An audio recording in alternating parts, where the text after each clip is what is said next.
Amerika, ang bansa pinangarap marating ng karamihan dahil sabi nga nila, ito ay land of opportunity and now I'm living the American dream. Which is true. Ang tanong, natupad na kaya lahat ng mga pangarap mo sa buhay? Sa tagal mo na sa bansang ito? Ako pala si Virginia, Tobong Liti, at nandito ako ngayon sa Arkansas, USA. Dumating ako dito taong 2013 kasama ang 3 kong anak. Walang ibang daladala kundi ang malaking pangarap na mabigyan ko sila ng magandang buhay at makatulong na rin sa aking pamilya sa Pilipinas. Kinasal ako taong 2013 at sa hindi inasahang pangyayari ay iniwan niya kami taong 2014. Sa pangyayaring iyon, biglang naglaho lahat ng mga pangarap ko para sa mga anak ko. Ni hindi pa kami marunong magmaniho at wala pa kaming mga trabaho. At nalaman ko pa na ang bahay na tinitirahan namin na binabayaran ko pa buwan-buwan ay hindi pala mapunta sa akin. Gusto ko nang sumuko. Pero nanaig pa rin ang isip at puso ko para sa mga anak ko. Hanggang sa natuto akong magmaneho. I was juggling 2 jobs, naging buzzer at cashier sa isang restaurant. Pero hindi pala ganun kadali. I have to work 6 to 7 days a week, 12 hours a day, sa maliit na kita, for 7 years. Halos tiks na lang kami nag-uusap ng mga anak ko.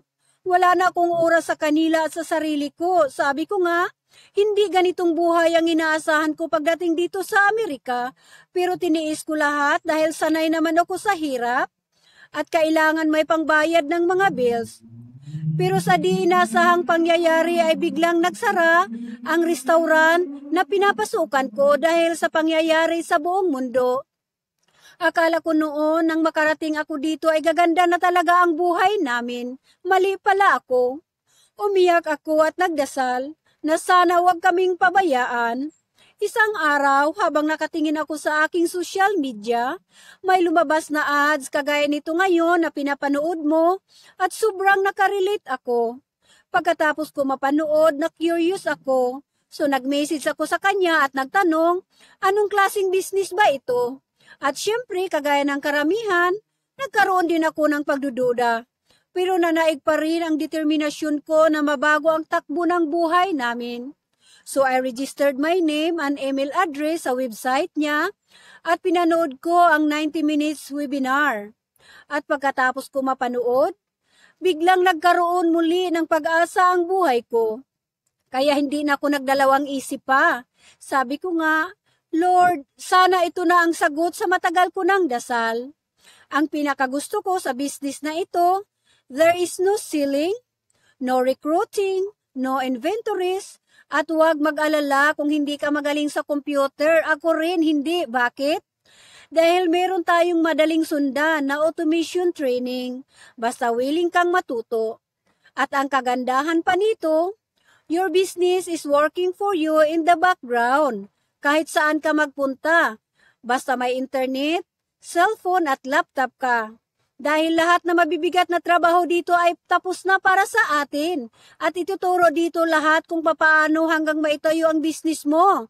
Ito ay legitimate, federal tax registered, at meron tayong tax slip at the end of the year. Hindi ako makapaniwala nang makapasok ako sa community ng mga business owners.